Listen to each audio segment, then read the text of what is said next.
Hello everyone. Are you having problem in providing proper scale for your drawing? We have prepared a drawing in millimeter unit. But when we are ready to arrange the planet layout, we find scale list in feet and inches. So, if this is the problem you are facing, here is the solution. First of all, let's check the unit. Type UN and press enter. We can see all the settings are okay for the millimeter unit. Click OK.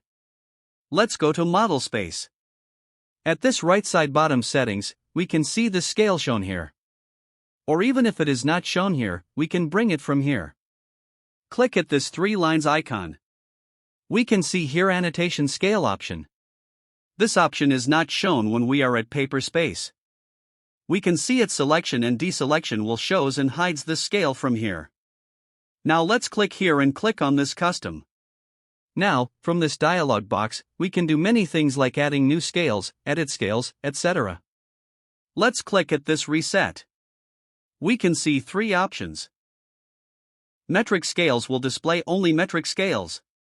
Imperial scales are the scales currently shown. That are feet and inches. And the last option, metric and imperial scales, both type of scales are shown.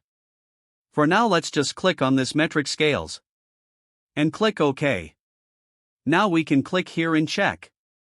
It has been changed to decimal scales. Now let's switch to paper space. Select the viewport and check the available scales. We can see our problem is solved. If you found this tutorial helpful, do not hesitate to support by sharing, do not forget to like, comment, and subscribe for more tips and tricks. There are many useful tutorial videos and free downloads on this channel which help you to master on AutoCAD. Thanks for watching, and happy drafting!